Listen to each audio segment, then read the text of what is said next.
Call this meeting of the TRPA Legal Committee to order. The date is Wednesday, May 22nd, and it is 8:33.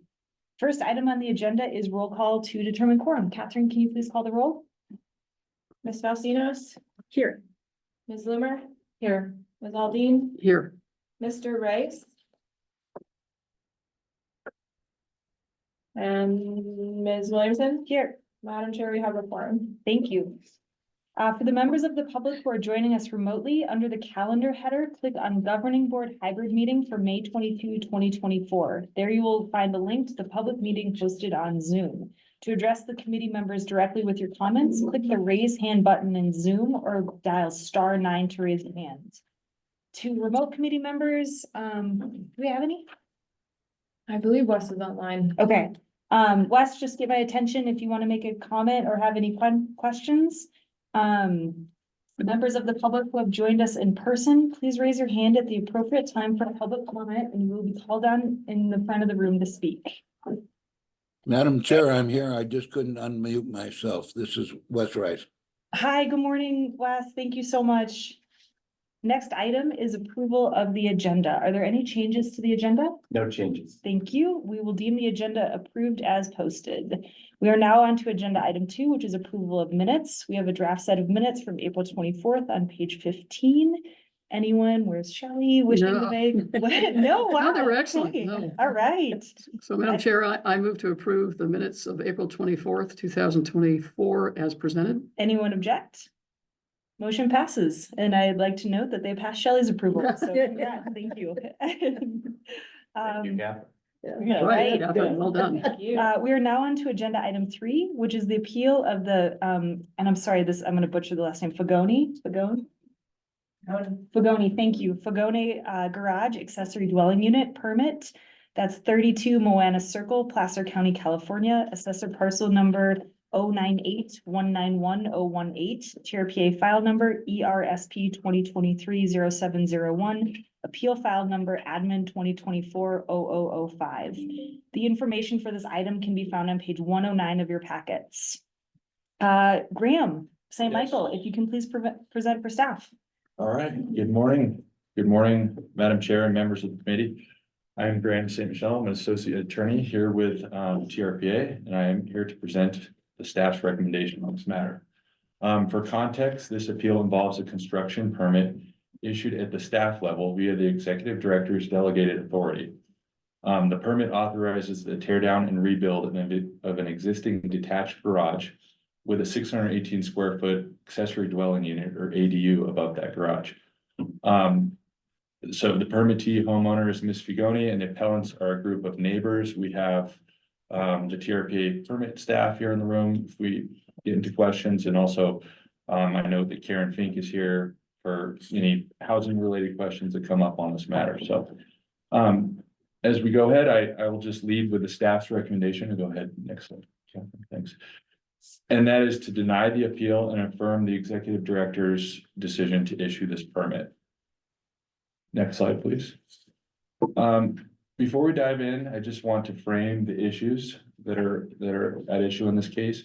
It's uncontested that the project meets all TRPA development standards, including coverage limits, height restrictions, and scenic shoreland design constraints. The arguments that the appellants make are threefold. First, they argue that the project's impacts on private views and potential conflicts with HOA restrictions prevent TRPA from making certain findings that are required for approving special uses. But as I will address, special use findings are not applicable to this project, and even if they were, private views and HOA restrictions would not affect the outcome. Second issue is that the neighbors argue the project should not have been assigned an achievable housing bonus unit due to speculation that they have speculation as to how they believe Ms. Fagone intends to use the unit. But the only material issue here is whether the assignment of a bonus unit was consistent with the TRPA code. And here, the project meets the eligibility requirements and the applicable conditions for receiving a bonus unit, namely a deed restriction. That has been incorporated into the permit. There are really no further inquiries required on that issue. And finally, the neighbors allege that there was a problem with the scenic assessment due to the removal of a tree that would have provided screening from the lake. However, this issue is red herring. The project does not rely on the existence of that tree to meet scenic standards. Next slide, please. All right, so this is just an image of quick overview orientation of the project location. It's in the Tahoe residential subdistrict of Placer County. Next slide. And here is a picture of from the street of the existing garage there, looking at like a one-story garage, and that's going to be rebuilt with a little extra height and then an ADU on top. Next slide, please. There's a rough sketch of what the project would look like as developed. So again, that's what we're talking about. It's under the allowable height restrictions. Next slide, please. All right, so getting into the issues. As mentioned, the first issue has to do with the required findings. As an ADU in a residential district, this project is an allowed use under the local plan and the TRPA code. This means that the executive director via staff issues the permit and the findings required for special uses are not relevant. Next slide, please. A couple of slides just illustrating this. This is a map of the Tahoe residential subdistrict. This is Moana Circle, the little circle right there, and the house is in that little subdistrict. You can see it's marked as a residential zone in Placer County in the area plan. Next slide, please. And this is a table from the implementing regulations of the area plan. You see the Tahoe residential subdistrict. It marks single family dwelling and multiple family dwellings as A, that's to denote an allowable use. And the implementing regulations also provide that ADUs are allowed in areas with these zoning designations. So again, because it's an allowed use, that designation of A, there's no need to reach the special use findings that the neighbors raise in their appeal. They simply are not part of this permit review. Next slide, please. But before we move off this issue, I just do want to touch briefly on these issues of private views and HOA restrictions. These issues are only tangentially related to the special use findings, which, as we just covered, do not apply. But even if we were looking at these matters, it's important to acknowledge that TRPA does not typically evaluate private views absent unique circumstances. TRPA's scenic requirements are focused on views from the lake and views from scenic highway corridors. Those impacts were analyzed in this case, and the project was found not to be inconsistent with those standards. As for HOA, the HOA's application of its own CCNRs, TRPA permit decisions are not made with deference or regard to HOA CCNRs. That's an issue that's solely between property owners and the HOAs. All right, next issue. Thanks. So the next issue is the achievable housing bonus unit. The project was issued a bonus unit upon a condition in the permit that Ms. Figone record a deed restriction prohibiting the use of the property as a vacation rental and limiting the occupancy and use to those uses that meet the definition of achievable housing under the TRPA code. Again, the neighbors' arguments here essentially boil down to their speculation that Ms. Figone will not use the project or the property in a way that is consistent with the deed restriction. But again, that speculation is not germane to the issue of whether the permit issuance complied with code. The operative fact here is that the permit is conditioned upon Ms. Figone recording a deed restriction that will permanently restrict not only her use of the ADU, but all subsequent owners to uses that meet the definition of achievable housing. And Ms. Figone and her successors will also be subject to annual compliance reporting and to enforcement action if they do not report or if compliance audit shows that the property is not being used consistent with the restrictions. So again, because the project meets the requirements for a bonus unit and incorporates this deed restriction, that inclusion of that condition qualifies the project for a bonus unit. Next slide, please. And aside from the inclusion of a deed restriction, bonus units are also limited to the bonus unit boundary. That's an area that encompasses a half-mile buffer from existing transit and that includes town centers and areas zoned for multifamily. This project is within the bonus unit boundary, and just providing a little more color here, it's worth recognizing Placer County's policy statements for this location coming from their the implementing regulations for the area plan. We see Tahoe residential subdistrict, which is that little part where this property is located, and Placer County's plan has expressed a preference for locating affordable, moderate, and achievable housing in this particular area. Next slide, please. All right, and this is just a very, very paraphrased statement of who can live in achievable housing. I'm not gonna read it, it's very paraphrased, but the point is that there are several different bases for a unit to qualify as achievable housing. You know, there's different ways that this can be satisfied. And when an applicant moves forward with a project and encumbers the use of their property with a legally enforceable deed restriction, and the project otherwise qualifies, the project is eligible to receive the bonus unit. Next slide, please. All right, and so the last issue we'll touch is the scenic assessment.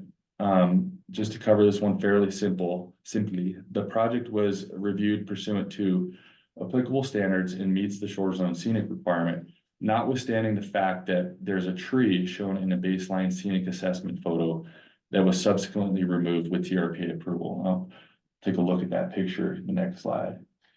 So this tree here, this is the house. And this is the garage is back behind there, the detached garage, and that tree that's in front of the house was removed pursuant to a TRPA permit after this picture was taken. I guess it had a insect infestation and was a safety hazard. The fact that that tree is shown in this baseline photo, it's not there anymore, doesn't change the outcome of the scenic review for the project. We can go to the next slide. This is a picture of the plans, and you can see the cross hatching behind the main house. So again, that's looking from the lake, and the cross hatching that's between the buildings is indicative of vegetation between the main house and the ADU that will screen the ADU from visibility from the lake.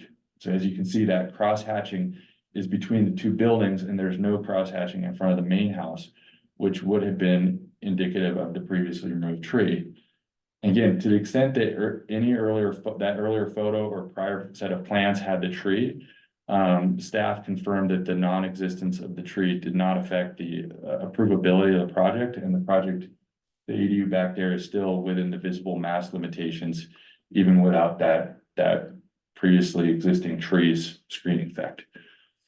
So, next slide, Catherine. Just to conclude, bring it back to the staff's recommendation, again, is just to deny the appeal and affirm the executive director's decision to issue the permit. Thanks.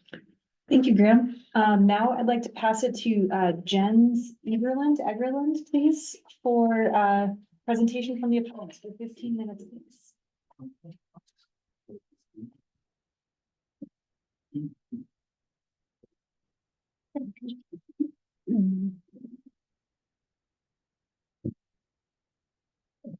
You want a timer, 15 minutes?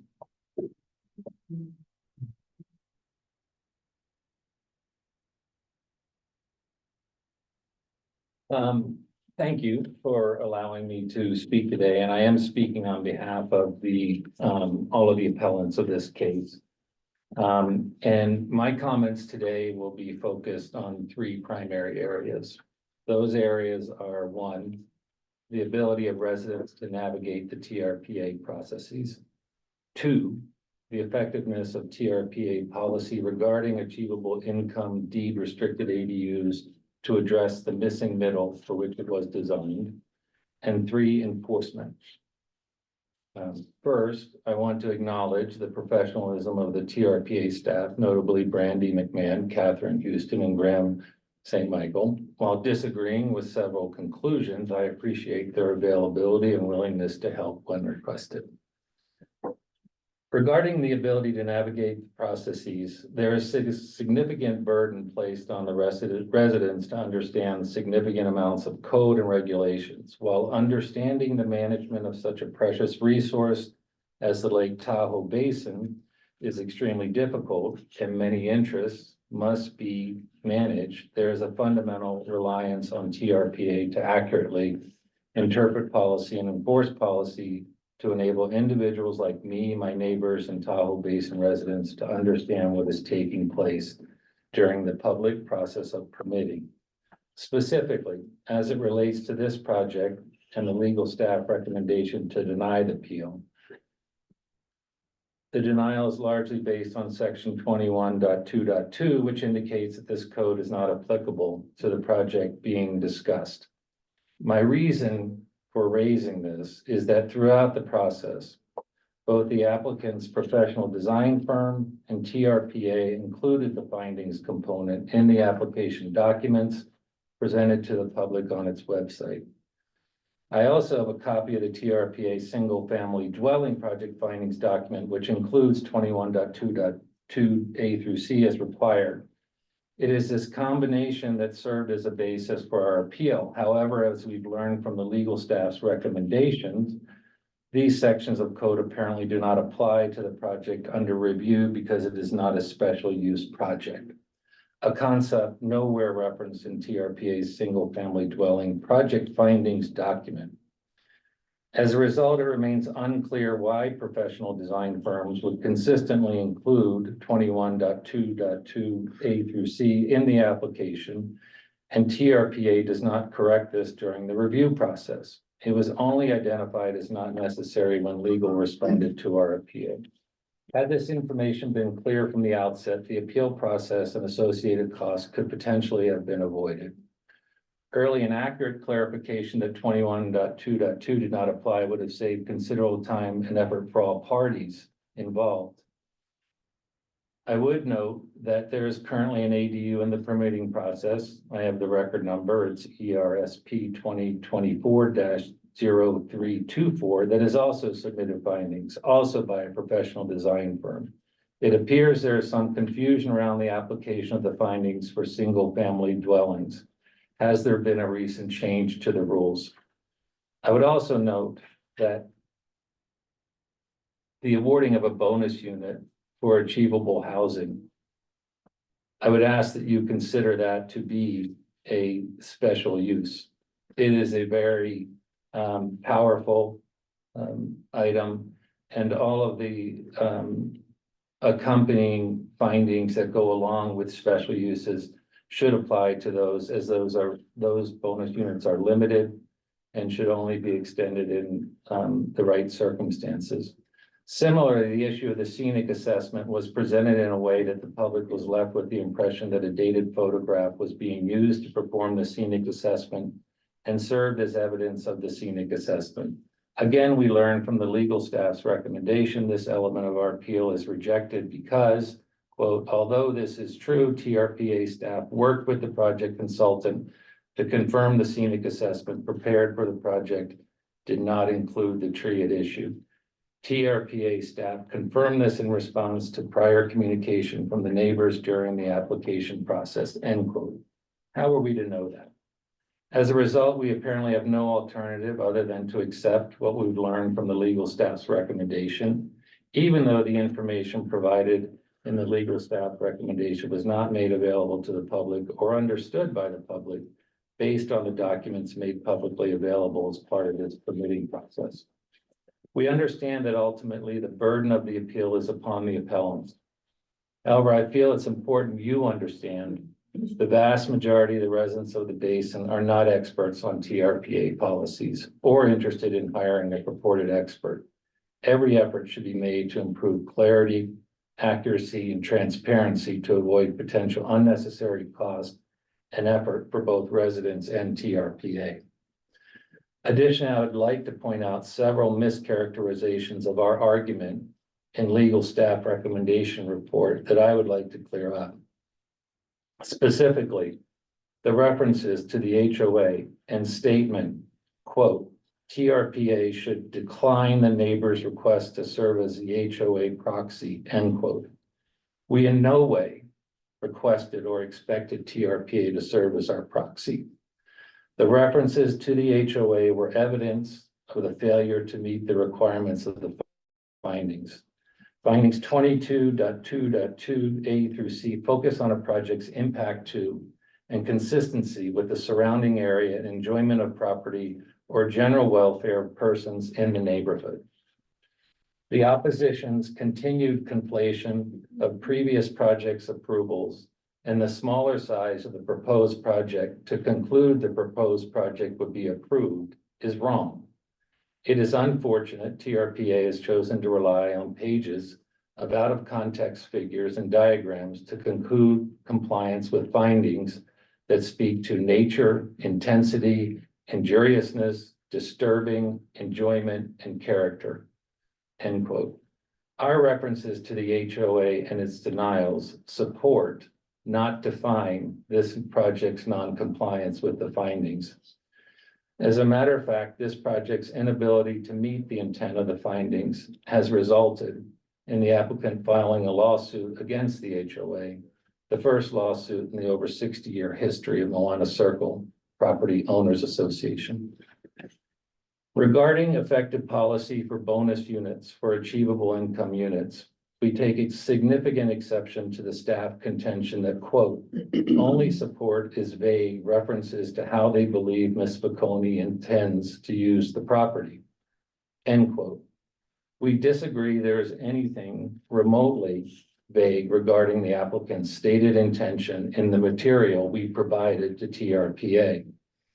The applicant's attorney clearly states, quote, Ms. Bocconi intends to build the ADU so she can use it as a separate residence since she plans to move full-time to Lake Tahoe, end quote. Additionally, the opposition letter further confirms this intent when it states that, quote, Ms. Bocconi began the process of improving the property for her family in 2020, end quote. Again, there is nothing remotely vague regarding these statements. These statements become even more significant in the absence of any subsequent statements by the applicant that refute this intention, either in any subsequent documentation to the original attorney's representation of Ms. Bocconi's intent or an opposition statement. Staff indicates, quote, TRPA need not theorize about an applicant's motives when the project is otherwise eligible for a bonus unit, and the applicant is willing to encumber the property with a deed restriction of actual legal consequence, end quote. In this case, TRPA need not theorize. It has been told it will be used for personal use. It is unclear why a bonus unit would be provided for personal use and not move the needle at all in addressing the missing middle. So where does that leave us now? That leaves us with an apparently technically compliant application and a TRPA approved deed restricting the ADU above the garage to achievable area median income housing and prohibiting the use of the ADU as a vacation rental on the lake. TRPA will prepare the deed restriction upon submittal of the latest grant deed for the property. Evidence of document recordation is required prior to finalizing the permit. We respectfully request a copy of the TRPA prepared deed restriction, which we expect to clearly define the restrictions on the use of the permitted property.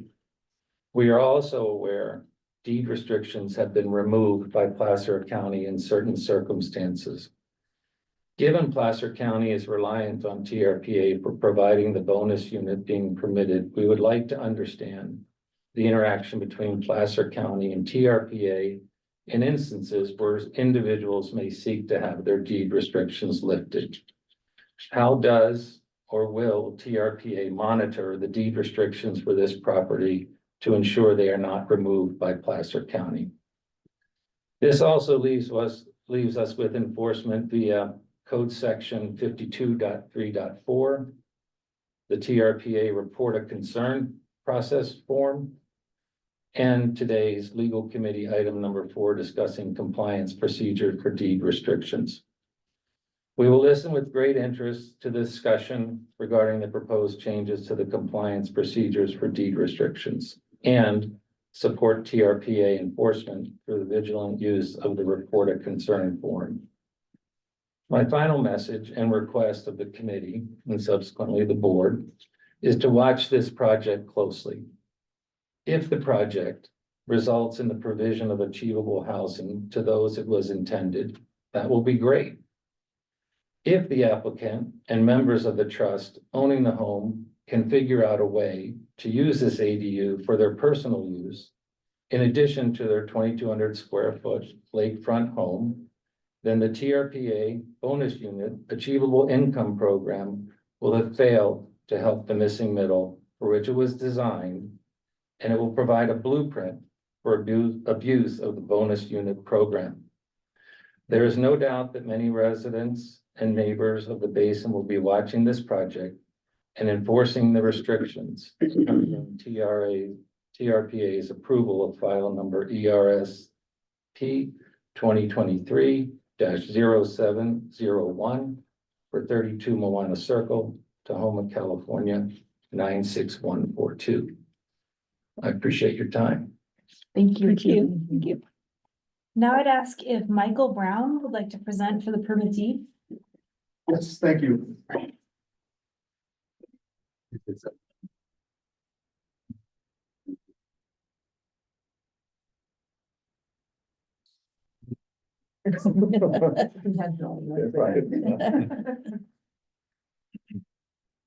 Thank you. Good morning, Madam Chair and honorable members of the legal committee. My name is Mike Brown. I'm an attorney with Stoll Reeves representing Vicky Pagoni, the owner of the property. I'm also here with consultants. I believe Hani Walsh is appearing by Zoom, and architect Todd Mather, and Ms. Pagoni is sitting right back next to Todd. We'd like to thank staff for their diligent work on this project. We've worked closely with them on this project that meets all development standards, as you've heard, and complies with the TRPA ordinances. I'd also like to address the appeal that challenges Ms. Pagoni's ADU permit. We concur with staff's recommendation that the governing board deny the appeal. And ask that the legal committee make a consistent recommendation to the governing board this morning. I have a short PowerPoint, kind of put this in context of what this is really about. Two of the appellants are on the architectural review committee and the board, as you've heard, and they've inconsistently and arbitrarily enforced view restrictions that I'll show you what this is really about. Next slide, please. Now, this is the proposed ADU unit at 32 Moana Circle. Moana Beach subdivision is about 29 residential properties. It's just to the south of Chambers Landing. Ms. Pagoni's property is currently a one-story residence with about 2,200 square feet of livable space and a 687 square foot attached garage. The project proposes to add a deed restricted ADU, as you've heard, with 618 square feet of living space with a bedroom, bathroom, living room, and kitchen. With the ADU, the total living space of the property will be just over 2,800 square feet. Now, as you've heard, the appellants are private property owners in the Moana Beach subdivision, directly uphill from Ms. Pagoni. The appellants essentially argue this is all about the ADU will adversely impact their views. This is a private property dispute between private property owners. And that they've controlled the HOA. Let me back up first. As the staff notes in the report, the TRPA does not protect private view disputes, or private views absent unique circumstances are not present here. The appellants further cite the HOA's repeated objection to Ms. Pagoni's project as a basis for their appeal. And TRPA staff correctly notes that the TR permit decisions are not subject to the HOA CC&Rs. The TRPA should decline the neighbor's request to serve as the HOA proxy. There's a separate legal action. Next slide, please. Ms. Pagoni has filed an action against the HOA because the self-interested board members have thwarted her efforts to do a compliant ADU that's consistent with the neighborhood and on a much smaller scale. I'll show you some slides of some of the things that recent development in the neighborhood. Next slide. Now here's a map of the subdivision. Ms. Pagoni's property is highlighted in yellow. And the properties, the appellant's properties are located uphill at 25, 35, and 45. And as a comparison to the appellant's properties, two of the properties are larger than the Ms. Pagoni's property improvements, even with the proposed ADU unit. Appellant Meyer at 25 Moana Circle is a two-story residence with approximately just over 3,400 square feet of livable space and an 876-foot garage, and that's what you're seeing here. And that's bottom right photo is a view from his deck. And Miss Fagoni's, there's some story poles, we'll see it in the next slide. And that does not material impact views from that property, however you slice it. I just want to back up to, you know, the kind of NIMBYism approach here about the important policies that are in Placer County. I've lived in Lake Tahoe for 25 and Truckee, 25 years and worked here. It's a crisis with affordable housing units. We need projects like this, not to protect somebody's minimal view from the deck that there's trees that already block the lake from there. And so I'd like to turn to the next one. This is Miss Catterson. She's on the Architectural Review Committee, and that's essentially her views, have the minimal impacts to her views. And importantly, for context, the HOA has never enforced view restrictions. And I'll show you some of the recent construction that's going on at blocks views from 2 to 3 properties that are across the street. And that's part of our litigation with the HOA. And importantly, that's the proper venue to litigate and resolve these private property disputes. They're not within the TRPA's purview. Next slide, please. And this is Mr. Egerland's property. He's not even across the street from Miss Fagoni. And that's the impacts to his view. You can see the story poles. And the HOA required Ms. Fagoni to incur a significant expense to construct this story poles to show the outline of where the structure would be. And some of these, although the special use findings are not applicable here, you know, this shows that Ms. Fagoni's project is not, it's not inconsistent with the character of the neighborhood. She still has a smaller residence than all the other lakefronts, and including 2 out of the 3 smaller than the 2 appellants' properties. Next slide. Now, this slide, this is some of the recent development activity in the subdivision. This is about 2015, this project was approved. This is 48 Moana Circle, about 3 lots to the north of Miss Fagoni. It was remodeled and doubled in size of the prior residence to an approximately 4,600 square foot 2-story residence and garage. And if you note, I took this picture across the street from the porch. It blocked all views of the lake and was approved by the HOA. And then there's also that was approved in 2022. It's current construction. It's a monster lakefront, and it's at 56 Moana Circle. And that was from the property right to the behind it. And you look, it's almost like half a football field, it looks like, how long it goes. And that structure is going in right now, is approved by the HOA, and it blocks basically all views from 2 of the properties, of the 3 properties. It's going to adversely impacts, I believe, 3 properties. So this just is illustrative of the HOAs, and there are 2 of the appellants which are involved with the HOA, arbitrary treatment of Miss Fagoni in this case. And importantly, I'll sum it up. Ms. Fagoni agrees with staff's recommendation and asks the governing board to deny the appeal and affirm the executive director's decision to issue an ADU permit to Ms. Fagoni. She fully intends to comply with all regulations with respect to the ADU, and it's offensive and speculative to say otherwise. The TRPA has its own enforcement mechanisms in place if there's a violation, which there won't be. The project meets all TRPA development standards. The appellants failed to provide any basis, let alone substantial evidence, to support any reason to reverse the executive director's determination. Thank you very much. Thank you. Try to keep it quick. Thank you. That's what Graham asked Certainly me to within the do. 15 minutes. Thank Yeah. you. Is there any questions? We will get to questions, Okay. but I'd like to ask Mr. Egerland. You talk, Egerland. Egerland. Egerland, thank you. Okay, 5 minutes if you'd like it for rebuttal. Yeah, I mean, I think this, Do you want to come? Sorry, Sure. I'm sorry to keep making you move.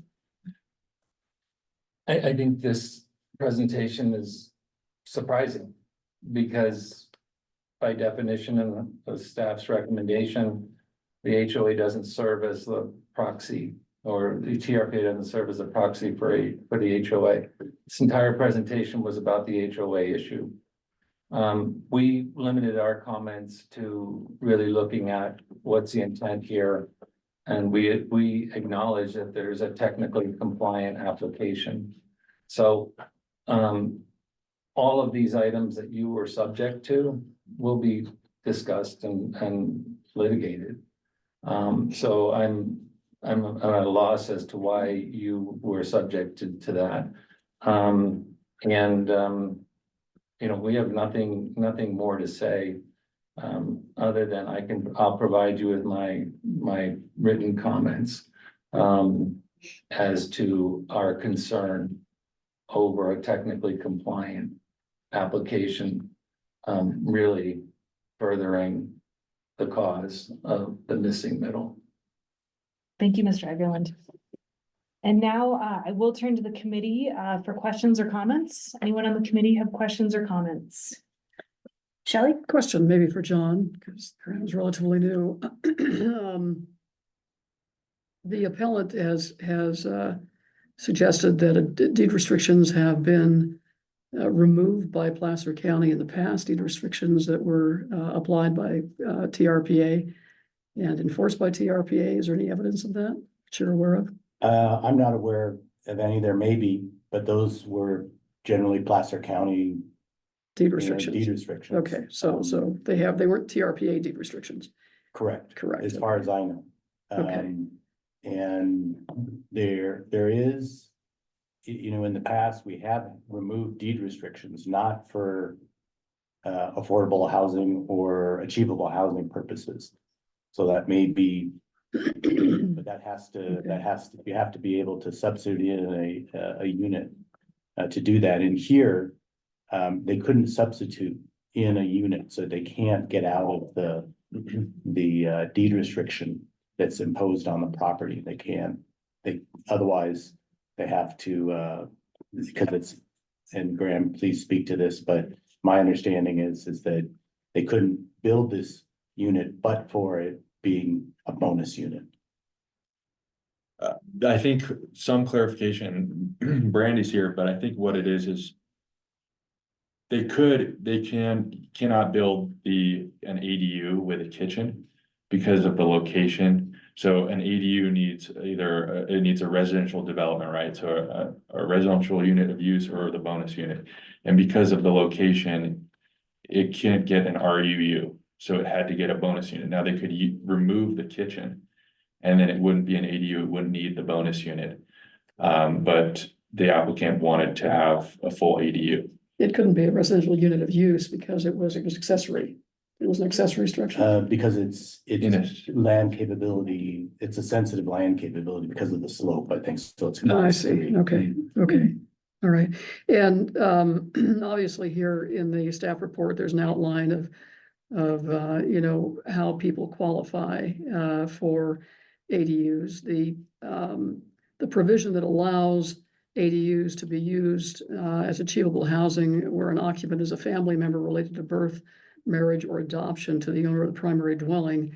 That's language and existing language in the code, correct? Correct. I'm sorry. That's okay. Okay. Yeah. All right. And that is basically the thrust of the applicant's argument, that in fact, she intends to allow her other family members to reside in the primary residence, and this will be exclusively used by her because she is a family member related by birth to the occupants of the primary dwelling. Yeah, I think so. And you know, I mean, I think when I looked at this file and reviewed it, I couldn't tell what exactly the argument. So I didn't mean any, you know, offense by vague reference or whatever, but you know, I couldn't really tell what the argument was.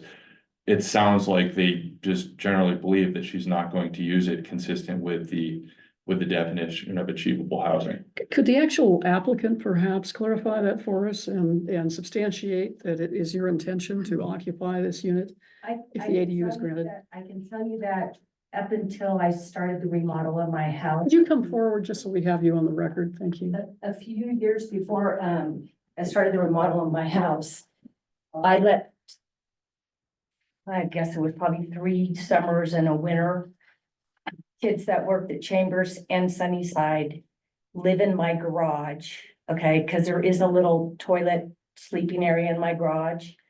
And during that time, they used my house for a kitchen. This is all during the summer. Billy Landis, who used to manage Chambers and Swiss Lakewood, asked if I would be interested in renting out my little place so people could live there. And I said, they could stay there for free. And I have several kids who did that. 3 during the summers, 3 summers in a row, and then 1 kid lived there during the winter, who worked at Homewood and Squaw. So Well, that's not really my question, though. My question my is, intention, will you be occupying this unit? no, I'm gonna be occupying my house. You will not, okay, so the ADU, this is really irrelevant, the inclusion of this language is irrelevant.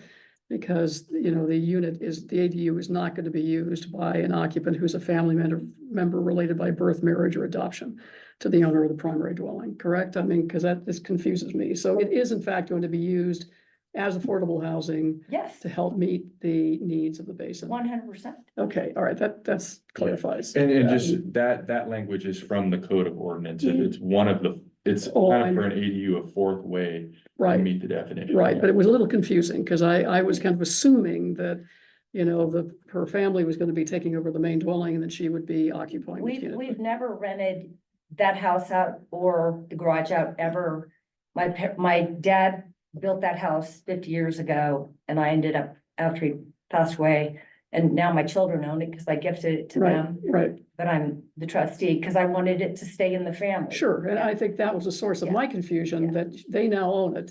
So my presumption was, because of the inclusion of this language, you were gonna be using the ADU, but that obviously is not the case, and it will be used to meet our I have affordable a master housing. bedroom in the house and the kids have the other. Okay, well, I appreciate that clarification, so Thank you. Yeah. to counter the appellant's argument that this will not help address the need for affordable housing, I just wanted to clarify This that. will on the record. absolutely, Okay, all right, I absolutely intend on having people live up in that ADU during the summer, winter, year, whatever, to be able to work in Tahoe. Who I'm a big believer of people having places to live. okay, who will qualify for the use of that unit in accordance with our Okay, ordinance? excellent. Okay, Yeah, all right, and I know there'll be things that I'm gonna have to keep track of and who's living there and, with the TRPA, no problem. Thank you. okay, thank you for that, okay.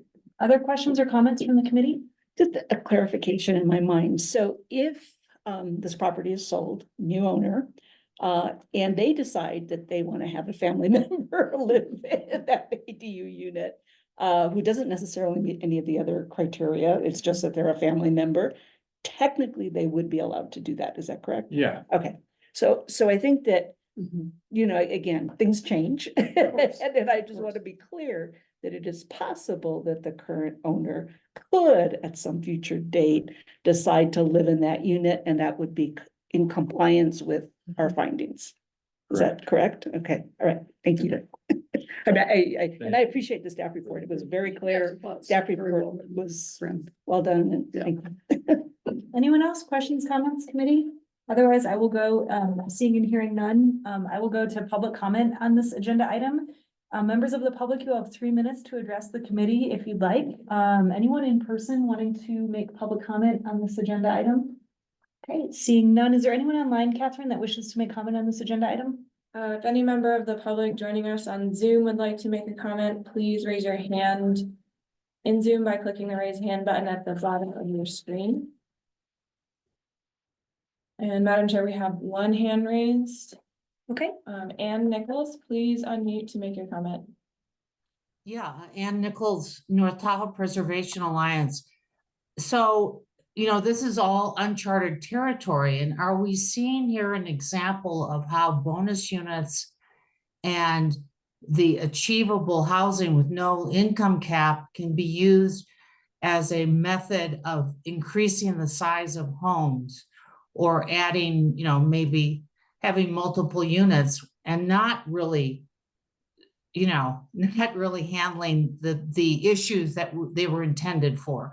I think that this is a real problem, and I can see with this whole example of how that would happen. This is maybe not the intent of this particular applicant, but it could be, I guess I could get a bonus unit. I could say, I'm going to deed restrict my house and I have another rental. I could say that I would get 2 bonus units. I could sell them on the open marketplace. And I guess I could live in there myself. So I think you really need an overarching, before you start doing this stuff and going down this road, you need really an overarching policy and get this figured out now. Thank you. Any other questions or comments? Madam Chair, there are no other hands raised to comment. Okay, I will turn back then to the committee for any other questions, comments, or discussion. If there is none, I'll entertain a motion, but questions or comments at this point? Okay, then I Well, I'll will, just yeah. say one thing. I mean, I can appreciate how navigating code sections is hard for, everyday residents that are not steeped in this in their day-to-day lives. I'm happy to hear that the TRPA staff have been responsive and made themselves available to talk to, the folks involved in this. I hope that that continues. I think it is really hard to like translate some of these, but I think I just want to commend our staff for being available, engaging, and, answering questions. I hope that helps. I know it doesn't change the end result, but I'm really glad that staff have been making themselves available to help navigate this kind of complicated process. Thank you. And I'd like to say that to the appellant that TRPA takes its responsibility very seriously. We are going to be reviewing later in this meeting some changes to our enforcement mechanisms because we are, philosophically very dedicated to the idea of increasing the amount of affordable housing in the Tahoe Basin. So, and we don't want it to be the process to be misused. So with that, as I understand, I have to make a positive motion that should be denied if the, oh, I'm sorry, you should be over here. Sorry. Okay, great. Yeah, so I'm gonna try to field this one. I think the motion would be to recommend denial. To recommend the governing board deny the appeal. And then when it's at the governing board, it would be what you're saying, it'd be flip. So it's easy for So we can here vote. in the committee, you can just go straight to the Denial, motion on okay. on the screen. We have to do it in the affirmative At the on governing board. the governing board because we need to track the votes. Because it's an extraordinary 5-9 vote. Right, right. So that's why It should be consistent. Okay. We're here, it's just a simple majority of the. Okay, all right. So I move to grant, let's see. No. I move to recommend governing board denial of the appeal. Thank you. Thank you. We have a motion. Any discussion? Catherine, can you please call the roll for the vote? Ms. Faustinas? Yes. Mr. Rice?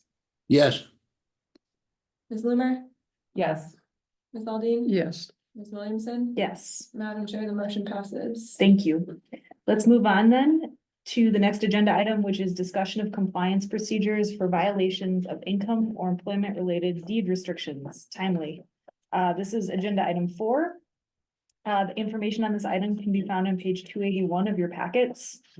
And as a reminder to the public, this is an item for no action, which means we will not, we will hear public comment at the final public comment period. Karen, if you could please present. Thank you. Good morning, committee members, chair. Thank you, John, for giving me the nicer chair. So today I'm here with Karen Fink for the record with the Long Range Planning Department, and Michelle Brown is our planner who's overseeing our deed restriction program. So today we want to have a discussion with you on tightening up protocols for enforcing on violations of deed restrictions. As you know, deed restrictions are becoming increasingly important as we start to tie more and more incentives to them. And having these units be used as intended helps us meet our housing goals and our environmental goals. So with the new deed restrictions and with some improved processes that we've already put in place, such as our annual audit, there does come the possibility of violations. And so having a process in place that's been vetted and approved by the board will help streamline staff's response when a violation does occur and ensure that owners, TRPA, and the public have similar expectations as to how the program and its enforcement will be managed. So what we put in the packet is an initial proposal. We're still in the gathering ideas phase, but we hope we put together enough of a structure to give you something to respond to today. And we'd like to hear after we present what else we might need to consider. And then we'll bring this back again in the next month or so. So the goal with all of this is, I know there's a bit of a focus on violations, but the idea is to really help people stay in compliance the whole time that they have that deed restricted unit. And if there are violations, that we've designed a system to bring them back into compliance to make sure that the housing is used for who it's intended. And then this proposal is designed for when the units are occupied long-term, and when the violation is more of a long-term violation. Short-term violations need to have a different process, in part because we need to do more consultation with the local jurisdictions because they also enforce on short-term rent violations related to short-term rentals. So we want to make sure that's coordinated. So the next slide, please. So just a little bit of background that you've heard us say before in previous presentations, but in 2018, TRPA established formal compliance requirements for deed restricted units, including an annual requirement that deed restricted owners submit a compliance report certifying that they're in compliance. And those requirements were established for deed restrictions that were issued after those codes were approved in 2018. So new deed restrictions have the compliance requirements spelled out in the language of the deed restriction. In 2023, we added language into the deed restriction about an annual audit to let owners know that they could be audited. Before, we could still do an audit, but it wasn't explicitly spelled out in the deed restriction. And in 2023, we conducted the first large-scale official audit. And then finally, in the compact does have a $5,000 per day penalty cap that in 2023, we also just kind of pulled that language into the bonus unit incentive program chapter in the code to identify that that penalty could apply to this program. Next slide, please. So what we'd like to do now is develop a more streamlined approach for sets of violations related to deed restrictions that may be similar in nature and make sure that, you know, we're all on the same page as what the range of penalties should be for these specific types of violations. So the bullets here are a summary of the main elements of the kind of enforcement protocol that we put in the packet. And so the first element of this process would be a notice of violation. So upon deeming that a unit is out of compliance, or if an owner has not responded to our request for documentation to demonstrate compliance, TRPA would issue a notice of violation. And depending on the violation, it might also come with a cease and desist order. And so the cease and desist order is in the code. I think in the next iteration of this, we may need to spell that out more clearly in the language for this amendment. So then the owner would have 30 days to file a response.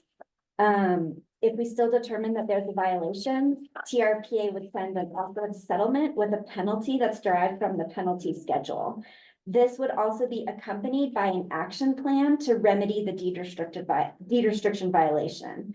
And in some cases, TRPA might forego the penalty if we could agree on an action plan that addresses the problem quickly, and if for some reason the penalty potentially seems inappropriate. So again, the intent of what we want to do with these is make sure that we have a process that doesn't allow people to just pay and continue to violate. The idea is the payment and the action plan would bring them into compliance as quickly as possible. But finally, if they do refuse to pay or the action plan isn't implemented, we can begin litigation. Next slide, please. So we did include in the packet an initial penalty schedule to spark the discussion today. These penalties are not the only tool to stop the violation. There's also the cease and desist as well as the action plan. And our initial thinking was to calibrate these amounts to escalate every year so that if someone is persisting in a violation, by the fourth year, the amount would be high enough that as it accumulates, it would be higher than the amount that would be gained by persisting in the violation. So what we want to discuss with you is this penalty, are these amounts enough to remove the fiscal incentive to ignore the deed restriction?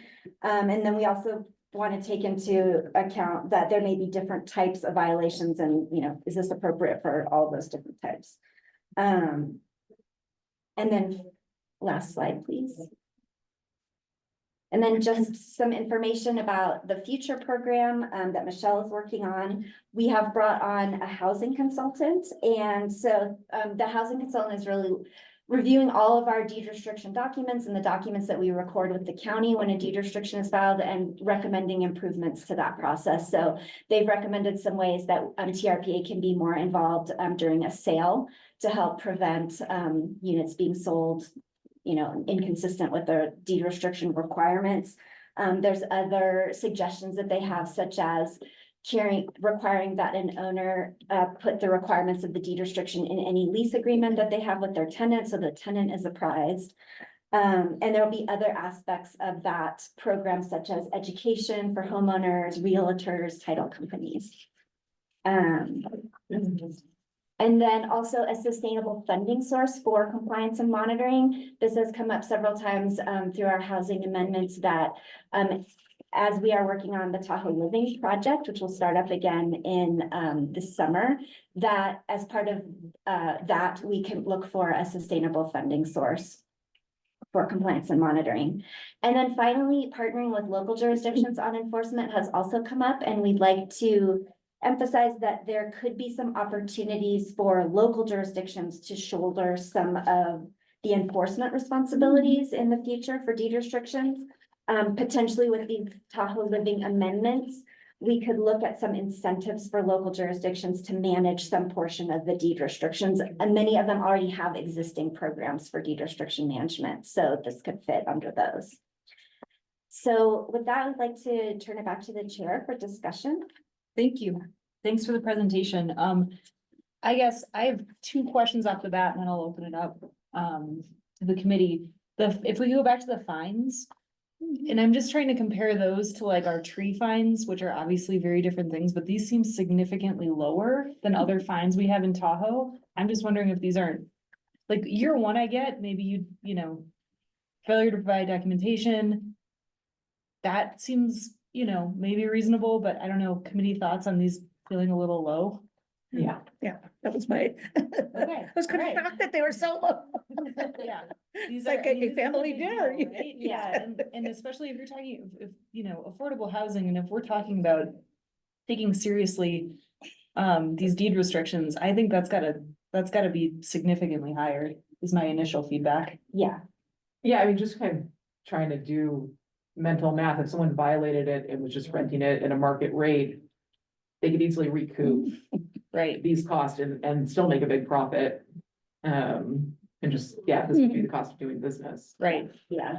so I feel like those have to be up near whatever the trees are, or, because those sometimes start at like 25,000 for one violation. Mm-hmm. So that was my first thought, and then second, sustainable funding source. Love that, aspirational, wouldn't that be nice for everything? What is like, what's the reality there, and what are we thinking about, and what could possibly fit that? Yeah, well, we definitely, want to let the process play out as we bring our next amendments forward, but potentially we could be looking at something where, the cost of monitoring our, enforcement program is, being able to have affordable housing is an important part of living here. And so potentially that's something that other projects, if other projects rely on housing to function for their employees or, just for having a home in the basin, maybe there's a way to tie that through an impact fee or some other sort of fee that comes along with development so that there is an ongoing source. There could be other things too, but that's, one thing that we've considered. That to me seems like a component we should take really seriously and keep trying to work on. I don't know legally if violations can go into the sustainable funding source or not, but that, not that we want to see violations, but potentially a source we could consider. But I think that that enforcement piece of it is really key. So I think that should be something that we're looking at.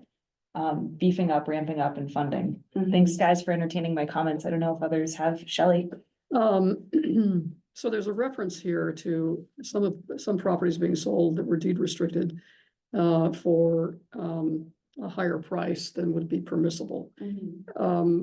So do you have any additional detail? I mean, I'm assuming that these sales have been run through an escrow company, that the buyer has been issued title insurance. I mean, that's the title company is on the hook. And I think these buyers should be informed that they are in violation of a deed restriction. And they should, in my opinion, seek remedy, by filing suit against the title company. Because the title obviously is being insured and somebody was asleep at the switch. But again, that's not something that, I mean, we can certainly advise them, I suppose, if we have an opportunity, that would be a remedy for them, but they need to be put on notice that they were part of a fraudulent transaction.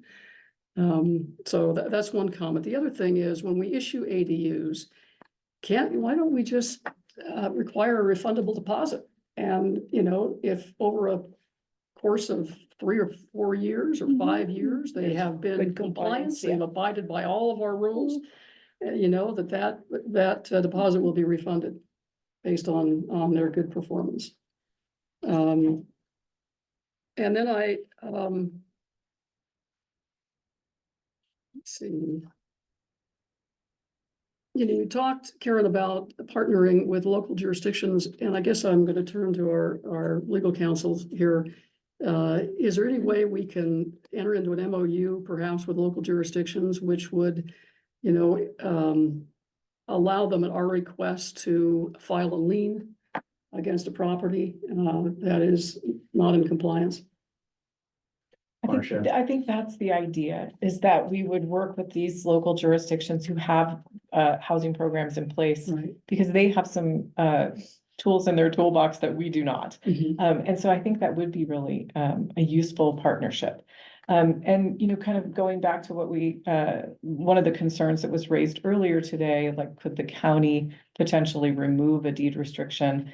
TRPA's deed restrictions all include a provision that says they can never be removed unless TRPA agrees to that. And I think even if we partnered with another agency on enforcement, that would remain. The TRPA's final say on whether or not that deed restriction stays in place would remain in the deed restrictions. I just do think it would be a good opportunity for these local jurisdictions also to, kind of expand their own programs. They have an interest in having that housing there. And they do have some enforcement authority that we don't. I was just, Marcia, in connection with especially if we're increasing the amount of the fines for non-compliance, we have to have some way of collecting it. And if we can't collect it, lawsuits are expensive. They'll take a toll on our in-house counsel. Or if we have to outsource it, it becomes very expensive. So having the ability to lien the property for the unpaid assessments, I think would be beneficial. And then I just had, me, on page 284, paragraph 9.2, where it says midway down, violations of deed restrictions issued pursuant to the code are violations of the deed restriction. I suggest that we maybe clean up the language a little bit and say violations of deed restrictions issued pursuant to the code shall give rise to all applicable legal and equitable relief. Just to make that a little clearer. And that's all I have. Thank you. Other questions or comments from the committee? Yeah, I think I know the answer to this, but there's no way that we could tie the amount of the penalty fee to the value of the property, something like that. That was one thing we were wondering, because these could vary in size. I guess that's something we need to look into. Yeah, it is something we've talked about. We've talked about various ways of sort of escalating the fines. And we did receive one public comment, essentially raising the same issue you did. Is this enough really to disincentivize this improper use of these units? And so I think that's we hear that. And so we'll work on that, but I also look into this possibility of tying it to maybe the value of the property. Just so, I mean, yeah, I just feel like that would give us more assurance that it would actually like be meaningful for the property. Yeah, and not Right. too crazy for someone who has a really small. unit. Exactly, Yes. yeah. Also, I think, it was in the earlier issue that we were discussing, our codes are very complex.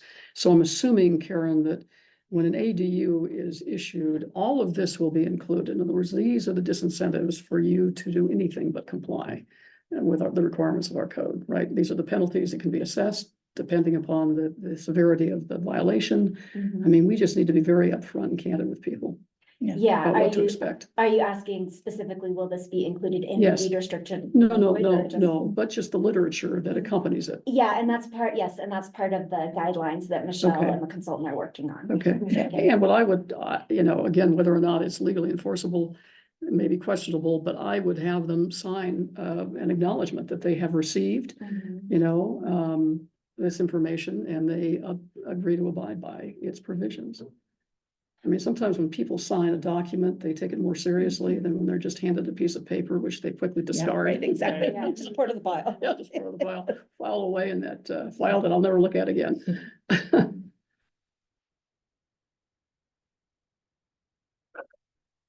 Thanks, you guys. Yeah, Anyone that's else? Thanks, this is really helpful, and thanks committee for thoughtful feedback. We are next going to move on to our closed session with council to discuss existing and potential litigation. This is agenda item 5. I'll please ask the public joining us to exit the room as we move into closed session. And Wes, we are going to move you into a breakout room, so hang tight. We need a motion to go into closed session. So moved. All in favor? Aye. Any opposed? Okay.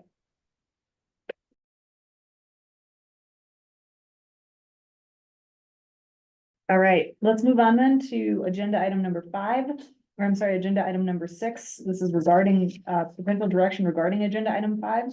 John, any direction here? No direction. Thank you. Let's move on then to agenda item 7, which is committee member comments.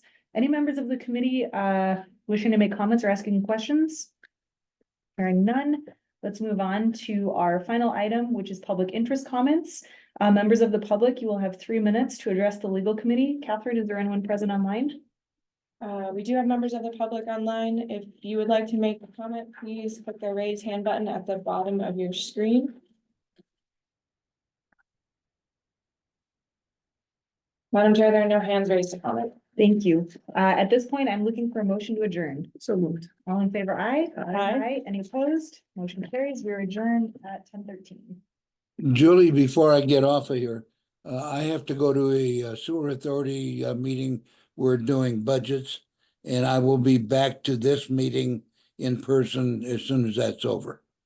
Okay, Julie's left the room, Wes, but we'll let her know. Thank you so much. Thanks, Wes.